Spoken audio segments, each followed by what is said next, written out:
네, 오늘부터 우리가 이제 고린도전서를 마치고 마가복음으로 또 한동안 주일 말씀을 좀 이어가고자 합니다. 마가복음을 시작하는 이제 1장 1절은 하나님의 아들 예수 그리스도의 복음의 시작이라, 이렇게 이제 이런 말로 시작을 합니다. 복음이 무엇인지 여러분, 복음을 이제 많이 복음이라는 단어를 들었을 텐데, 복음을 한마디로 설명해봐라 이렇게 한다면은 이제 뭐라고 설명하실 수 있겠습니까? 오늘 마가가 우리에게 아주 명쾌하고 또 명료하게 한 줄로 딱 설명을 해주는데, 복음은 바로 하나님의 아들 예수가 그리스도다. 이제 구절인 것이죠. 여러분, 예수라는 이름의 뜻은, 예수 어떤 뜻입니까? 이제 구약의 여호수아, 예수와 이게 이제 같은 이름인데, 예수라는 뜻은 하나님은 구원이시다, 이런 뜻이죠. 이제 하나님은 구원이시다, 구원이라는 뜻을 갖고 있습니다. 이 이름은 예수님의 육신의 아버지였던 요셉이나 또는 마리아가 직접 지은 이름이 아니라, 우리가 보통 자식 이름을 할아버지 할머니들이 짓든지 또 우리 부모들이 짓는데, 이 이름은 그렇게 지은 것이 아니라 마태복음 1장 21절에 보면은 요셉의 꿈에 이제 이 예수님의 잉태 소식을 전하는 천사가 나타나서 이제 이 이름을 예수라고 지으라고 알려주게 됩니다. 우리 마태복음 1장 21절을 같이 한번 읽어보겠습니다. 아들을 낳으리니 이름을 예수라 하라. 이는 그가 자기 백성을 그들의 죄에서 구원할 자이심이라 하니라. 아멘. 예. 이 구절을 보면 예수님이 오신 이유가 바로 자기 백성을 그들의 죄에서 이제 구원하시기 위해서 오셨다라는 것을 알 수 있습니다. 또 그리스도라는 의미는, 이제 그리스도가 히브리어로 메시아라는 뜻인데, 메시아, 그리스도 같은 말이죠. 이제 이 구원자라는 뜻입니다.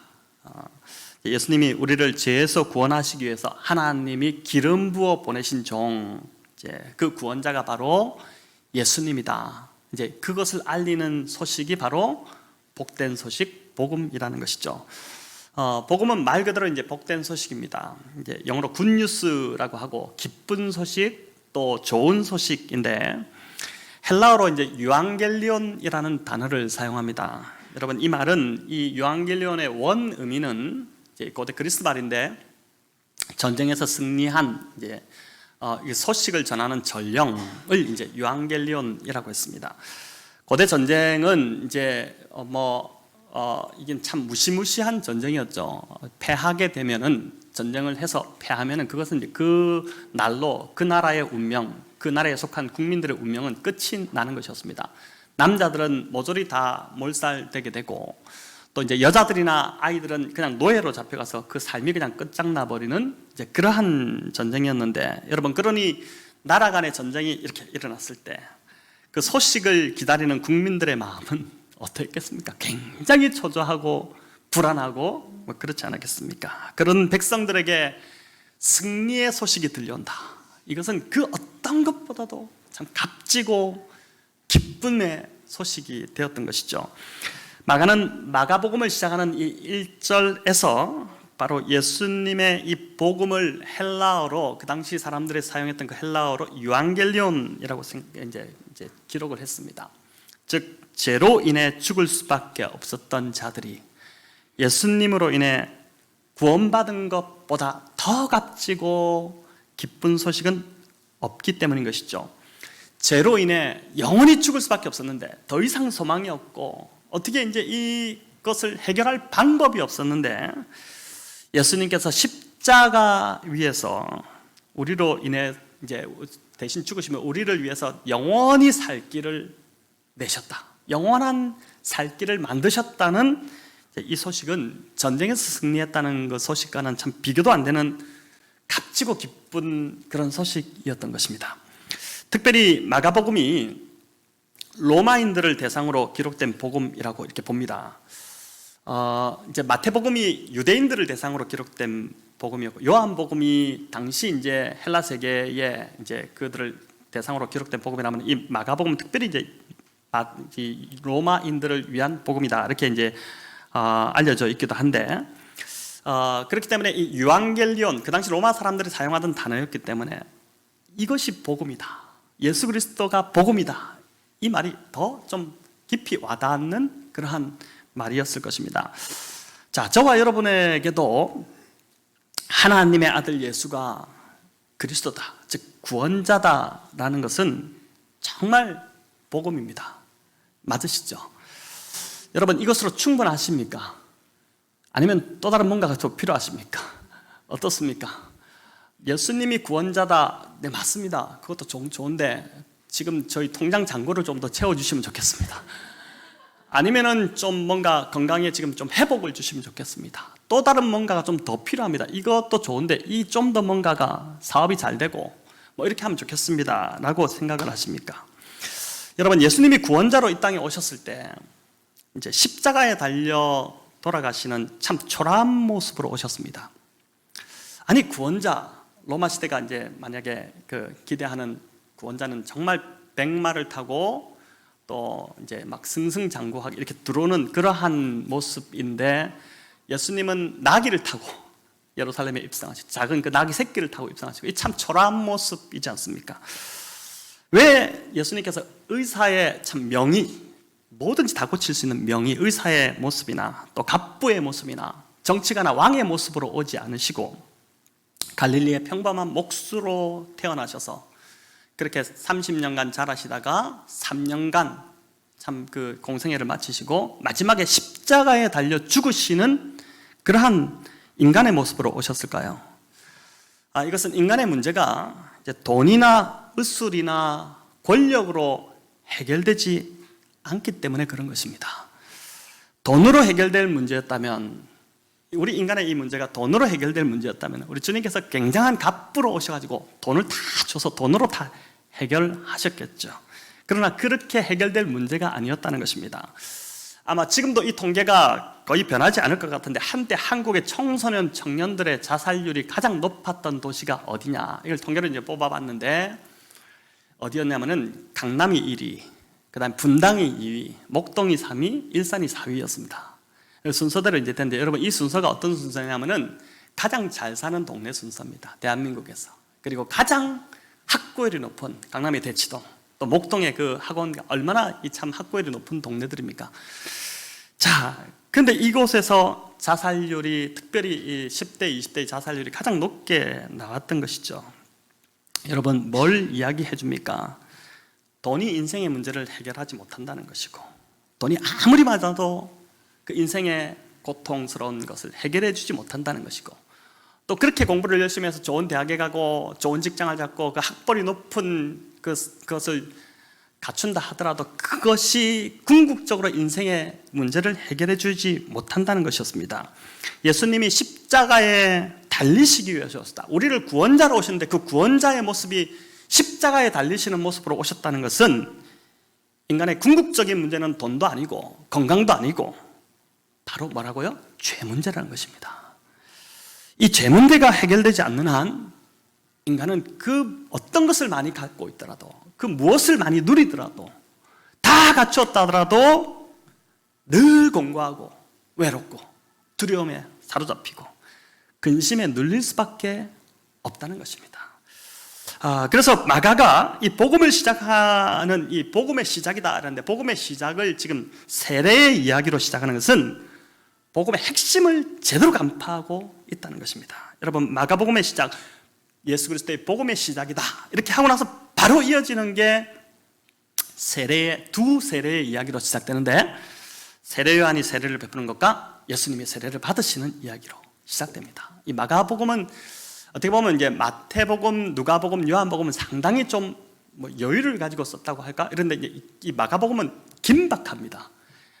이제 뭐 좀 격가지들은 다 제외해버리고 진짜 엑기스만 가지고, 그게 제일 짧지 않습니까? 마가복음이 엑기스만 기록한 게 마가복음인데, 그렇기 때문에 복음이 시작이다 해놓고 바로 나오는 게 이제 세례 이야기를 딱 꺼내거든요. 그러니까 이 복음의 문, 복음의 시작, 복음으로 들어가는 문이 뭐냐면 바로 이 세례로부터 시작된다는 것을 보여주는 것이죠. 여러분, 먼저 예수님이 받으신 세례, 그 의미가 뭔지를 좀 살펴보고자 하는데, 요한이 베푼 세례가 이제 4절에 나오는데, 여러분 뭡니까? 요한이 베푼 세례는 죄사함을 받게 하는 회개의 세례였습니다. 그죠? 요한이 그 당시 사람들에게 세례를 베푼데, 이 세례가 뭐냐면은 죄사함을 얻게 하는 회개의 세례였죠. 그렇다면 예수님은 어떻습니까? 이 세례를 받을 필요가 있습니까? 없습니까? 없죠. 왜냐하면 예수님이 무슨 죄가 있는 분이 아니고 회개할 것이 있는 분이, 회개할 이유가 없는 분이 예수님이지 않습니까? 단 한 분.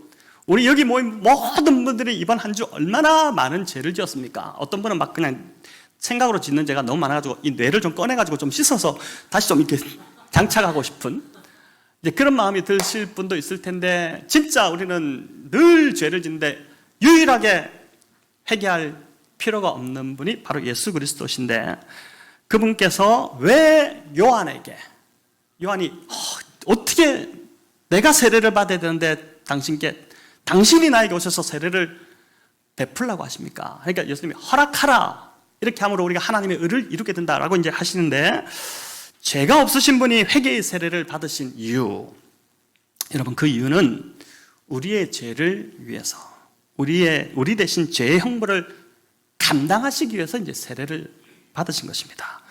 세례는 말 그대로 침례입니다. 참 이게 또 어떻게 보면 이제 우리 장로교가 머리에 이렇게 뿌려서 그냥 제가 가능하면 좀 많이 뿌리려고 하는데, 세례 베풀 때 그 의미가 좀 이제 사실은 침례탕에 확 잠기는 게 훨씬 더 좀 이렇게 의미는 있는 것 같습니다. 잠겨서 숨을 못 쉴 정도까지 이게 있다가 꺼내질 때, 으아, 옛사람은 죽었구나, 나는 새 사람이구나, 이렇게 되는데 이제 그냥 뿌리는 정도인데, 말 그대로 이제 침례, 물속에 잠김으로 죽었다가 다시 살아나는 게 이제 세례입니다. 예수님은 이후에 어떻게 됩니까? 진짜 공생애를 마치실 때 십자가에서 온전히 우리 죄를 위해서 대신 죽으셨고, 그리고 3일 만에 다시 부활하여 살아나셨습니다. 그러니까 우리의 죄를 대신 지고 죽으신 것이고, 그리고 다시 살아나심으로 저와 여러분의 죄를 완전히 해결하신 것이죠.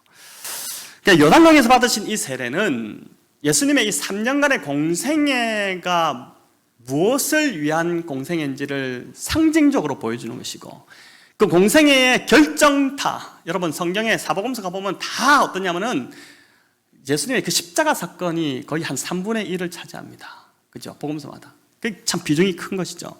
가장 예수님의 공생애 사역에 중요한 그 비중이 있는 십자가 사건이 무엇인지를 보여주는 상징이 바로 예수님 처음 받으신 세례인 거죠. 세례를 받으심으로 나는 이러한 삶을 3년간 공생애를 할 것이고, 마지막에 이런 이유로 내가 십자가를 질 것이라는 것을 이 세례를 통해서 상징적으로 보여주셨다고 할 수 있습니다. 자, 마가가 보여주는 또 하나의 세례는 요한이 베푼 세례인데, 5절은 얼마나 많은 사람들이 요한에게 세례를 받으러 나왔는지를 잘 보여주는데, 우리 5절을 같이 한번 읽어보겠습니다. 온 유대 지방과 예루살렘 사람이 다 나아가 자기 죄를 자복하고 요단강에서 그에게 세례를 받더라. 자, 여기 보니까 온 유대 지방과 예루살렘 사람이 다 나왔다고 합니다. 이 말은 예루살렘에 또는 유대 지방 이스라엘 전역에서 다 이 소문이 아마 파다하게 나 있었던 것 같습니다. 광야의 요단강 근처에 세례를 주는 요한, 세례 요한이 있는데 거기 가야 된다고 막 전역에서 다 몰려들기 시작한 것이죠. 여러분, 이 정도 되면은 어깨에 힘이 들어갈 만합니다. 그렇지 않겠습니까? 목소리도 막 쫙 변하게 되고 그렇게 되겠죠. 근데 요한은 끝까지 자신이 누군가를 잊지 않았습니다. 그는 광야에서 외치는 자의 소리에 불과하다는 것이고, 또 그 자신이 주님이 아니라 주님의 오실 길을 예비하는 자에 불과하다는 것을 그가 끝까지 잊지 않은 것입니다. 사람들이 이 정도 많이 따르면 왜 자신이 내가 주님이다 이렇게 되고 싶은 유혹이 들지 않겠습니까? 많은 사람들이 사실은 목회에서도 참 마지막이 좋지 않은 것이, 많은 목회가 성공하고 막 성도들이 엄청 많아지기 시작하니까, 그러니까 어떻게 됩니까? 내가 주님이다 이렇게 이제 바뀌게 되는 것이지 않습니까? 그러나 이 세례요한은 끝까지 자신은 그리스도가 아니라고 합니다. 여러분, 요한복음 3장 28절 30절을 우리 같이 한번 읽어보겠습니다. 내가 말한 바 나는 그리스도가 아니요 그의 앞에 보내심을 받은 자라고 한 것을 증언할 자는 너희니라. 신부를 취하는 자는 신랑이나 서서 신랑의 음성을 듣는 친구가 크게 기뻐하나니 나는 이러한 기쁨으로 충만하였노라. 그는 흥하여야 하겠고 나는 쇠하여야 하리라. 자, 이 정도 되니까 예수님께서 여인이 낳은 그 사람 중에 가장 위대한 자가 바로 세례 요한이다. 야, 참 여러분, 이 얼마나 자신은 없어지고 주님이 존귀하게 되기를 원하는, 이게 우리가 신앙의 목표가 되어야 되는 것이죠. 여러분, 신앙이 성숙한다는 것은 곧 예수님이 내 안에서 점점 커지는 것이고 나는 점점 작아지는 것, 이게 이제 신앙이 성숙한다는 증거이시죠.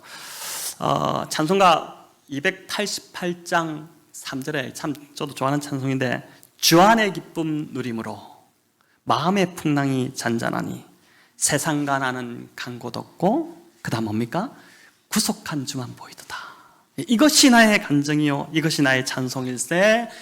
나 사는 동안 끊임없이 구주를 찬송하리로다. 여러분, 참 이 얼마나 멋진 고백입니까? 진정한 신앙의 고백인 것이죠. 세상과 나는 간 곳 없고 오직 구속한 주만 내 삶에서 보이는 것. 그래서 내가 평생 내 사는 동안 끊임없이 구주를 찬송하겠다는 것, 이게 참 복된 신앙인으로 살아가는 것이고, 정말 우리가 참 교회 안에서도 나를 자꾸 드러내려고 하지만 우리는 참 누구나 다 이제 무의식 중에 자꾸 그렇게 합니다. 죄성을 띠고 있기 때문에. 근데 그렇게 하지 않고 나를 드러내기보다 상대를 자꾸 세워주려고 하고 높여주려고 하고, 그리고 주님이 드러나시도록 하는 것. 여러분, 그렇게 될 때 이것이 진짜 우리가 추구해야 될 신앙의 목표이고 모습이지 않겠나 싶습니다. 요한의 세례는 이제 회개의 세례였는데, 본래 세례는 이방인들이 유대교로 입교할 때, 이스라엘 민족으로 들어올 때, 유대교로 입교할 때 치렀던 의식입니다. 구약에서는 할례를 치렀는데, 할례를 행했는데, 이제 신약에서는 할례와 더불어 세례를 행함으로 하나님의 백성이 되었다고 이제 본 것인데, 바울도 이것을 이제 고린도서 10장 1절 2절에서 말씀하고 있습니다. 우리 같이 한번 읽어보겠습니다. 형제들아, 나는 너희가 알지 못하기를 원하지 아니하노니 우리 조상들이 다 구름 아래에 있었고 바다 가운데로 지나며 속하여 다 구름과 바다에서 세례를 받고. 자, 바울이 이스라엘 백성들을 출애굽하여 홍해를 건너는, 그래서 홍해 바닷속을 건넌 이 사건을 이스라엘 백성들이 집단적으로 세례받은 사건으로 봅니다. 여러분, 군대에서 요즘도 뭐 몇천 명씩 이렇게 세례를 줍니다. 근데 그것과 비교하지 않게 거의 한 200만이 되는 한 민족이 집단적으로 세례받은 사건이 바로 출애굽의 홍해를 건넌 사건. 그러니까 바울이 홍해를 건넌 이 사건을, 바다 물속을 지난 것을 이스라엘 백성이 세례받은 것으로 본 것이죠. 그전에는 이 세례를 받기, 홍해를 건너기 전에는 이집트의 종이었는데, 애굽의 종의 신분이었는데, 세례를 받음으로 이제 뭐가 됐다는 것입니까? 하나님의 백성이 되었다는 것이죠. 그렇기 때문에 시내산에서 언약을 체결하고 율법을 주신 것이죠. 하나님의 백성으로 어떻게 살아가야 될지에 대한 그 율법을 주신 것이지 않습니까? 여러분, 이런 맥락에서 신약에서 이방인들이 하나님의 백성이 되려면 세례를 받아야 한다고 본 것입니다. 그런데 지금 이게 세례 요한에게 나오는 이 사람들이 유대인입니까? 이방인입니까? 다 유대인들이죠. 전역에서 나오니까. 그러니까 이들은 유대인이기 때문에, 유대교로 이미 들어와 있는 사람들이기 때문에 세례를 받을 이유가 전혀 없는 사람입니다. 그럼에도 불구하고 지금 요한이 세례를 받으라고 하고 세례를 베풀고 있는 이유가 여러분 무엇이겠습니까? 껍데기는 그들이, 또 겉모습은 혈통적으로는 아브라함의 자손이라고 해서 유대인이겠지만은 너희의 그 속사람은 전혀 하나님 백성이 아니다. 너희는 부패해 있고 너희는 죄인이고 너희가 어떻게 그러면서도 하나님의 백성이라고 하느냐. 그러면서 다시 회개하고 죄를 고백하고 세례를 받아서 하나님의 백성이 되라고 지금 그렇게 이제 말하는 것입니다. 그러면서 세례 요한이 이제 강조하는 게 뭐냐면은 회개에 합당한 열매를 맺으라고 하죠. 여러분, 동일한 내용을 다루고 있는 이 누가복음 3장에 보면은 세례 요한이 세례만 받아서 될 것이 아니라 회개에 합당한 열매를 맺으라고 하는데, 만약 그런 열매를 맺지 않으면은 그런 나무마다 찍혀 불에 던져질 것이다, 이렇게 합니다. 여러분, 굉장히 무서운 말씀이지 않습니까? 이 말을 듣자 세례를 받으러 나왔던 사람들이 세례를 받고 나서 두렵죠. 우리가 어찌하여야 할까? 이렇게 물으니까 세례 요한이 뭐라냐면은, 옷을 두 벌 가진 자는 옷이 없는 자에게 나눠주고, 즉 많이 가진 자들, 또 이런 사람들은 그 가진 것을 자랑하지 말고 그것을 가지고 없는 자들에게 베풀어주고 나눠주는 삶을 살라, 나눔의 삶을 살라는 것이고, 세리들은 부과한 세금 외에는 더 거두지 말고, 그리고 군인들은 돈을 강제로 강탈하지 말라, 이렇게 이제 한 것입니다. 회개의 열매가 변화된 삶이라는 것입니다. 여러분, 구원받았음에도 여전히 돈에 매여 있어서 나누지 못한다면 이것은 변화된 것이 아닌 것이죠. 또 세상이 여전히 좋다면, 세상이 여전히, 교회를 나오는데도 세상이 여전히 좋습니다. 무슨 세상에서 부르기만 하면은 내가 여기 있나이다 이렇게 하고 이제 막 가서 세상과 즐기다 와서 다시 또 교회로 오고, 그것도 좀 뭐가 문제가 있다는 것입니다. 변화된 삶은 노래방보다 예배를 더 좋아하게 되고, 그리고 유행가보다, 그전에는 그렇게 유행가, 뭐 뽕짝 이런 것이 좋았는데, 송가인이 좋았는데, 이제는 정말 이 찬송가가 더 좋고 복음송이 더 좋고, 이제 그렇게 되는 것이죠. 내가 회개하고 변화된 것 같은데 여전히 참 눈만 뜨면 세상 일로 걱정하고 있고 염려하고 있고 근심에 빠져 있다면 이것도 문제가 있는 것이고, 작은 일에 참 늘 감사함이 없고 불평하고 불만을 터뜨리고 또 원망하고 사람을 미워하고 이렇게 한다면 이것도 우리가 다시 회개해야 될 일이라는 것입니다. 예, 지금 한숨 소리가 나오고 네, 자, 이런 변화는 우리가 경험하는 바이지만 우리의 노력이나 결단으로 안 됩니다. 여러분, 결단하지만은 또 무너지고 작심삼일이란 말이 정확히 맞지 않습니까? 이런 삶의 변화는 오로지 성령의 역사로만이, 힘이나 능으로 되는 것이 아니라 성령의 역사로만이 우리 안에서 가능케 되는 것이죠. 그래서 오늘 본문 8절이 그것을 우리에게 말씀하는데, 우리 같이 한번 읽어보겠습니다. 나는 너희에게 물로 세례를 베풀었거니와 그는 너희에게 성령으로 세례를 베푸시리라. 아멘. 자, 물로 세례를 받는 것은 우리의 고백입니다. 여러분, 마음이 없는데 세례를 받지 않지 않습니까? 우리가 마음이 준비되고, 목사님 세례를 이제 받겠습니다, 제가 세례 받고 싶습니다, 이렇게 된다하게 세례를 베풀지 억지로 세례 받으십시오 이렇게 하지 않죠. 준비돼야 됩니다. 근데 이제 이렇게 하나님의 백성이 되었다고 마음으로 고백하며 물 세례를 받으면 그 준비된 마음 위에 우리 주님께서 성령을 부어주시는 것이죠. 이게 이제 성령으로 세례를 받는 것인데, 여러분, 더러운 것이 있으면 물로 씻고 깨끗이 하면 됩니다. 몸이 더럽든지 옷이 더러우면 빨면 되고 씻으면 되죠. 하지만 금이나 철광석 안에 들어있는 불순물들, 이거는 물로 닦는다고 깨끗해집니까? 안 빠집니다. 이게 어떻게 됩니까? 불에 집어넣어야 되는 것이죠.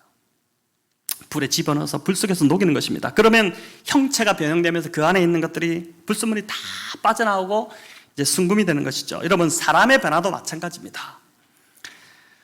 물세례로 우리가 고백한다고 우리의 죄가 씻겨지는 게 아니죠. 성령께서 우리 안에 있는 물로 씻어지지 않는 이 더러운 죄를 성령의 불로 다 태우시고, 그리고 깨끗하게 하셔야지만이 새로운 존재로 변화가 일어나는 것입니다. 여러분, 이렇게 되면 거칠던 사람들도 부드러워집니다. 그리고 공격적인 말, 그러니까 이게 참 성령의 세례를 받으면은 그 사람 안에 제일 먼저 뭐가 바뀌냐면은 말이 바뀝니다. 말이 굉장히 거칠었는데 공격적이었는데 그 말이 참 부드러워지고 온유해지고, 눈빛이 또 바뀝니다. 굉장히 매섭고 날카롭고 이랬는데 어느 날부터 이 사람 눈빛이 굉장히 부드러워지기 시작하고 따뜻해지기 시작하고, 아마 우리 부부로 살면서 서로 안에서 지금 경험되고 있는 하나의 또 이제 신앙생활을 하면서 그런 것이 있지 않겠나 싶은데, 성령의 인격적 열매들이 이 성령의 역사로 인해서 우리 안에서 맺혀지기 시작하는 것입니다. 근데 열매는 갑자기 안 맺히죠. 시간이 필요합니다. 충분한 시간이 있을 때 이제 열매가 점점 맺혀지는 것인데, 은사는 즉각적으로 주어지지만 열매는 참 시간이 필요하죠. 그래서 참 힘든 싸움입니다. 점점 이제 주님 닮아가는 모습이 보이는 것인데, 보니까요,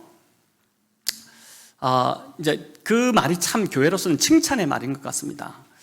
어떻게 이 교회는 와보니까 성도들이 상당히 좀 비슷비슷합니다. 닮았습니다. 또 목사님과 성도들이 또 닮았습니다. 이런 게 제일 칭찬입니다. 왜냐하면 이제 성령은 한 분이시고 한 분이지 않습니까? 한 성령 안에 우리가 있다면은 우리 겉모습은 다 다를 수 있습니다. 머리 숱이 많은 사람이 있고 머리 숱이 적은 사람이 있고 또 뭐 이렇게 뭐 좀 이렇게 약간 부피가 나가는 분이 있고 또 좀 이렇게 야윈 분도 있고 다 다르지만은 그러나 풍기는 맛은 한 성령 안에 있기 때문에 다 비슷한 겁니다. 왜 이렇게 이 교회는 다 똑같습니까? 굉장히 제일 좋은 칭찬인 것이죠. 여러분, 죄로 인해 하루하루가 참 지옥 같은 지긋지긋한 인생을 살아가던 자가 예수님 믿고 회개하고 변화되어 행복해지고 감사와 기쁨이 넘치는 삶을 산다면 이것이 곧 복음이지 뭐가 복음이겠습니까? 이번 주도 한 분이 문자를 주셨는데 지금 이곳이 지금 이 시간이 천국인 것 같습니다. 이런 문자를 주셨는데 참 전 감사했습니다. 그러니까 이제 뭐 돈이 좀 더 많다고 여러분 좀 더 뭐 많은 걸 가졌다고 우리가 그게 복음이 아니라 진짜 이런 세례를 통해서 삶이 변화되는 것, 우리 삶 안에 인격적 열매가 맺어지고 관계가 편해지고 참 그 행복함이 있고 내가 하루 눈 뜨면 참 행복감이 찾아오고 하루 마감할 때 감사가 넘치고 이 삶이 계속되는 그 자체가 바로 이제 거기가 천국이 임하는 것이지 않겠습니까? 제가 오늘 두 단어를 이제 이미 말씀드렸는데 첫 번째 단어가 뭔지 아시겠습니까? 복음입니다. 두 번째 단어가 뭐라고요? 세례입니다. 한 단어를 더 말씀드리려고 하는데 그것은 광야라는 단어입니다. 여러분 이제 복음, 세례, 광야 이게 오늘 이 읽은 본문의 하나의 세 가지 단어 키 포인트인데 여러분 마가는 이 놀라운 복음의 시작이 어디서부터 시작된다고 기록하고 있냐면은 광야에서부터 시작된다고 하고 있습니다. 본문 2절 3절을 보면 이사야 선지자의 글을 인용하면서 주의 길을 예배하는 자가 어디서 외친다고 합니까? 광야에서 외친다. 또 누가복음 3장에는 하나님의 말씀이 빈들에서 요한에게 임한지라. 하나님의 말씀이 임했는데 임한 요한에게 임했는데 그게 어디서 임했냐면 요한이 빈들에 있을 때, 즉 광야에 있을 때 하나님의 말씀이 임했다고 합니다. 광야는 하나님을 만나는 곳입니다. 정말 광야로 나가면 하나님을 만나기 쉽습니다. 여러분 요한은 광야에서 하나님 말씀을 받았고 광야에서 주의 길을 외쳤고 그리고 또 광야에서 삶의 변화를 일으키는 회개를 베풀었습니다. 회개의 세례를 베풀었습니다. 그러니까 하나님의 말씀을 받을 수 있는 곳, 또 회개의 세례를 성령의 세례를 받을 수 있는 것은 도심 한가운데가 아니라 분주한 그런 상황이 아니라 어디라고요? 바로 광야입니다. 광야. 참 재밌죠? 여러분 왜 광야일까요? 광야의 히브리어 단어가 이제 이 미드바르라는 단어인데 이 단어를 보니까 참 재밌습니다. 어제 이제 말씀을 준비하다 보니까 미드바르가 다바르라는 단어, 미드바르가 광야인데 다바르라는 단어 앞에 맴이라는 이제 부정을 의미를 하는 거 그게 이제 붙어 있는데 다바르가 말하다는 뜻이거든요. 그러니까 부정이니까 말하지 않다, 침묵하다가 됩니다. 그러니까 미드바르 광야는 아무 소리가 들리지 않는 침묵만이 흐르는 장소입니다. 이게 광야입니다. 광야라는 이 히브리어 단어에 참 깊은 통찰이 있습니다. 내 마음의 소리가 가득하면 하나님의 음성이 잘 들리지 않습니다. 내 마음에 염려가 요동치고 내 마음에 참 불안이 있고 이러면은 하나님의 음성이 잘 들려오지 않습니다. 우리 삶에 정말 필요한 소리가 뭘까요? 세상에서 들리는 정보들일까요? 아닙니다. 여러분 하나님의 말씀이 들려야 됩니다. 그분의 세미한 음성이 들려야 됩니다. 여러분 그 음성은 바로 이 미드바르 광야, 침묵이 흐르는 곳, 거기에 하나님의 음성이 들립니다. 우리 엘리야가 호렙산에 이르렀을 때 하나님을 그렇게 만나고자 했는데 처음에 어떻게 됩니까? 광풍이 몰아치죠. 막 큰 태풍 같은 바람이 몰아치는데도 거기에 하나님의 음성이 들리지 않고 번개가 치고 지진이 일어나고 막 불이 튀고 이런 상황에서도 그 요란함 속에 하나님이 안 계셨는데 다 지나가고 고요하게 되자 그 광야에서 어떻게 됩니까? 하나님의 음성이 세미한 음성이 들립니다. 그 음성을 들었을 때 엘리야가 힘을 내게 되고 위축되어 있던 그 이세벨에게 죽을 것 같아서 너무 두려워했던 엘리야가 힘을 얻고 다시 사명을 감당하는 자리로 나아가지 않습니까? 여러분 파스칼은 인생이 불행한 단 한 가지 이유를 이렇게 설명합니다. 조용히 자신의 방에서 지내는 법을 모르기 때문이다. 또 아빌라의 테레사, 당신이 홀로 있으면 하나님을 만나게 된다. 진짜 그런 것 같아요. 우리가 홀로 있지 않기 때문에 자꾸 이런 시간을 가지지 않고 금방금방 일어나고, 기도해도 좀 이게 머물러서 들어야 되는데 금방 일어나 가버리고, 이렇게 하기 때문에 이게 안 들리는 것입니다. 또 헬리나오에는 하나님하고만 혼자 있을 수 있는 시간과 장소를 따로 마련하는 것이 곧 광야의 영성이다, 이렇게 이제 이야기했습니다. 성도 여러분 어떻습니까? 여러분, 우리는 정말 하나님과 만나는 조용한 시간을 거의 갖지 못하고 살아가고 있는 것 같지 않습니까? 이번 한 주 어떻게 사셨습니까? 열심히 일을 하셔도 좋습니다. 근데 진짜 어떻게 하나님과 만나는 그 고요한 광야의 시간을 여러분 잠시라도 좀 가지면서 있었습니까? 우리의 삶이 참 기쁨이 사라지고 또 자꾸 힘겹고 고달프고 염려가 많고 이런 이유는 어떻게 보면은 내가 광야의 시간을 자꾸 만들려고 하지 않기 때문에, 의도적으로 광야를 자꾸 우리가 지금 무시하기 때문에 그 광야에서 주님의 음성을 들으면은 엘리야처럼 다시 사명을 감당할 그 불타오르는 열정이 생기게 되는데, 그걸 하지 않기 때문에 여러분 그럴 수 있다는 생각이 들지 않습니까? 그래서 우리는 의도적으로 고독의 시간을 자꾸 많이 만들 필요가 있습니다. 사람하고 만나는 것도 좋지만 고독의 시간을 자꾸 좀 만들 필요가 있습니다. 여러분, 외로움과 고독은 다릅니다. 영어로 loneliness라고 하고, 외로움은, 고독은 solitude라고 그러죠. 그러니까 이제 완전히 차이가 있는데, 외로움은 말 그대로 힘든 감정, 이건 극복해야 될 감정이지만은, 그러나 고독은 하나님과 만나기 위해 내가 의도적으로 홀로 있는 시간을 자꾸 만드는 것입니다. 그 홀로 있는 고독의 시간을 통해서 어떻게 됩니까? 하나님의 음성이 들리기 시작하고 하나님을 깊이 만나게 되는 것이죠. 어떤 분에게는 새벽기도 시간이 이런 고독의 시간이 될 수 있습니다. 저 같은 경우도 참 이 새벽의 시간이 참 좋은데, 어떨 때는 굉장히 피곤해서 힘들게 일어나기도 하지만은, 여러분, 그러나 이 자리에 와 있을 때, 처음에 올 때는 근심 가운데 왔을지라도 앉아서 기도하면서 앉아 있으면요, 진짜 마음 안에 이렇게, 아십니까? 이게 진짜 기쁨이 막 샘솟게 올라옵니다. 그게 이제 하나님 만나는 시간이고 주님의 음성이 듣는 시간이고, 이제 그렇게 기쁨이 오는 것이죠. 직장에서 참 바쁘시게 하루를 살아갑니다. 여러분, 다 상황은 다르겠지만, 그러나 우리가 정말 이것을 의도적으로 우선순위로 생각하지 않아서 그렇지, 정말 내가 광야를 만들겠다라고 작정한다면은 직장의 상황이 어떻게 다 다를지라도 그 속에서 나만의 광야가 만들어질 수 있습니다. 어떤 분은 그게 화장실이 될 수도 있을 겁니다. 변기에 앉아서 한 10분 정도만이라도 잠잠히 하나님 나에게 말씀하시는 그 침묵의 시간을, 이 광야를 가져보는 것이죠. 광야는 또한 멈춤의 장소라고도 합니다. 여러분, 멈추어야 비로소 보이는 것이 있습니다. 멈추어야지만이, 그전에는 절대 들리지 않았는데 멈추니까 들리는 것이 있습니다. 나무는 참 지혜롭게도 우리보다 더 지혜로운 것 같아요. 이제 해거리를 한다고 합니다. 해거리 들어보셨습니까? 매년 늘 열매를 맺는 것이 아닙니다. 가물지도 않고 병들지도 않고 거름을 주지 않은 것도 아닌데, 어느 해에는 나무가 스스로 열매 맺기를 거부하고 열매를 맺지 않습니다. 그 해는 나무가 쉬기로 작정하는 것입니다. 여러분, 그렇게 쉬어야지만 이 나무가 그 다음에 더 풍성히 맺는답니다. 열매를. 그러니까 쉬지 않고 열매를 계속 맺으면 결국 그 나무는 오래가지 못하고 병이 든다고 합니다. 우리가 심장이 24시간 내내 뛰는 걸로 알고 있습니다. 심장은 쉬지 않는다 이렇게 생각하죠. 안 그렇습니다. 그렇지 않다고 합니다. 심장은 24시간 내도록 쉬지 않는 것이 아니라 24시간 중에 9시간만 일하고 나머지 15시간 쉰다고 합니다. 이게 어떻게 되느냐? 오므라들었다가 폈다가, 오므라들었다가 폈다가, 이걸 계속 반복하는 게 심장이지 않습니까?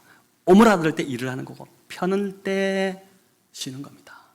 오므라들었다가 폈다가. 근데 이 펴는 시간이 한 15시간, 15시간 정도 된다는데, 이렇게 쉬는 타임이 있기 때문에 심장이 하루 종일 24시간 내도록, 또 1년 내도록 평생을 계속해서 쉬지 않고 그렇게 박동을 할 수 있는 것이죠. 우리 군대 다니는 남성들 사격할 때 정조준 우리 배웠지 않습니까? 저도 참 사격으로 또 상도 타기도 하고 이렇게 했는데, 여러분, 제가 보기보다 사격 잘합니다. 부실하게 어떤 분 저보고 방위 다녀오지 않았습니까? 이런 얘기를 하는데, 정식으로 군대 다녀왔고요. 육군 병장 출신이고. 근데, 이제 사격할 때, 여러분, 정조준하고 마지막 방아쇠를 탁 당기기 전에 하는 게 있습니다. 반드시 해야 됩니다. 뭐죠? 호흡을 멈춰야 됩니다. 그때 호흡하고 있으면 안 맞습니다. 딱 멈춰야지 격발이 됩니다. 여러분, 이 참 의미가 있죠. 우리가 매일 하나님 나라 큐티로 묵상하는 시간, 또 성경을 읽는 시간, 또 기도의 자리에 나와서 기도하는 시간, 하나님 앞에 머무는 시간, 이 멈추는 시간입니다. 우리의 하루에서 멈추는 시간입니다. 바쁠 때는요, 이런 걸 하는 것 자체가 큐티 지금 하고 있을 시간이 없는데 지금 뭐 바쁜데, 그렇지만은 그게 아깝기도 하지만, 그러나 큐티 하루 안 하다가 뭐 별 문제 없죠. 뭐 구원 못 받는 것도 아니고 뭐 이렇게 죽는 것도 아니고. 그러나 이런 멈춤의 시간이 있어야지 영적으로 오래 갈 수 있습니다. 참 제가 이 설교 준비하면서도 저도 이제 많이 좀 또 다시 좀 저 자신을 돌아보는 시간이었는데, 나무도 해거리를 하는데 인간은 참 뭐가 그렇게, 지금 우리 이 바이러스 돌면서 느끼는 거 진짜 인간 별거 아니네 이렇게 느껴지잖아요. 근데도 뭐가 그렇게 전력질주하게 바쁘고 쉬지 않고 그냥 그렇게 갑니다. 그러다가 쓰러지는 것이죠. 잠시 멈추어 말씀 앞에 앉고 기도의 자리에 앉는 시간이 오히려 우리를 영적으로 더 건강하게 만들고 더 멀리 가게 만드는 그러한 것이 되는 것입니다. 오늘 본문 12절에도 보니까 예수님이 세례 받으신 후에 어떻게 됩니까? 이내 곧 성령이 예수를 광야로 내모셨다 이렇게 나옵니다. 자, 본격적인 이제 하나님으로부터 인정도 받았고, 이는 내 사랑하는 아들이다 이게 인정도 받고 성령도 받았고, 그럼 지금 이제 나가면 됩니다. 그렇지 않습니까? 공생에 바로 시작하시면 되는데 성령이 그렇게 하지 않게 하십니다. 광야로 내모시죠. 멈춤의 시간을 갖게 하신 것입니다. 그 멈춤의 시간이 있어야지만이 우선적인 것이죠. 일을 하는 것이 중요한 것이 아니라 그 멈춤의 시간에서 충분히 주님이 하나님으로부터 공급 받으셔야지만, 그래야지만이 공생의 3년을 감당할 수 있는 것입니다. 주님은 3년 내도록 사역하시면서 이런 시간을 자주 가지셨죠. 새벽 이른 미명에 일어나셔서 제자들은 다 자고 있고, 이 제자들은 잠이다 보니까 주님은 일어나셔서 기도하시고, 그리고 또 저녁이 맞도록 기도하시고, 이렇게 하신 것이죠. 그 시간을 가졌기 때문에 예수님의 공생의 사역이 마지막 십자가까지 감당할 수 있는 그러한 힘이 되었던 것입니다. 여러분, 오늘 마가복음을 시작하면서 복된 소식, 유앙겔리온, 정말 기쁨의 소식이 마가가 우리에게 전해주는데, 이번 한 주 우리가 세상으로부터 들려온 소식은 너무나도 배드 뉴스였습니다. 너무나도 참 우리를 두렵게 하고 위축되게 하는 그런 뉴스였는데, 여러분, 결국 오늘 이 말씀 마가복음을 시작하면서 마가가 우리에게 전해준 것은 예수님이 우리의 소망이고 예수의 이름이 기쁨이라는 것입니다. 이럴 때일수록 우리가 위축되고 자꾸 뉴스 앞에 앉아가지고 그것만 보고 있지 마시고요. 그죠? 한번 보면 막 계속 막 이 방송 저 방송 돌아가면서 뭐 새로운 게 나왔나 막 보도 계속 그거 하지 마시고 더 좀 말씀 앞에 앉으시고, 그 다음에 묵상의 자리에 앉으시고, 광야에 내가 광야를 만드는 겁니다. 우리가 그래서 막 목사님 오늘부로 백옷을 또 정황동을 떠나서 저는 광야로 들어가기로 했습니다. 이건 말씀을 완전히 곡해하는 거고, 광야는 내가 만들면 됩니다. 그죠?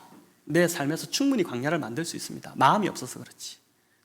그래서 광야를 그 속에 들어가서 거기서 세미한 주님의 음성을 들을 때 우리가 지금 이 상황을 이길 수 있는 힘이 바로 거기서부터 나오는 것이죠. 여러분, 또 이 마가복음을 통해서 참 기대가 됩니다. 저 참 많이 기대가 되는데, 또 고린도전서도 참 기대가 참 좋았고, 저는 이제 마가복음을 통해서 하나님께 또 뭘 말씀하실지 우리 교회 가운데 저에게 뭘 말씀하실지가 기대되는데, 여러분 정말 주님을 더 깊이 알아가시고 아는 만큼 주님을 닮아가는 은혜가 저와 여러분 가운데 있기를 우리 주님의 이름으로 축원합니다.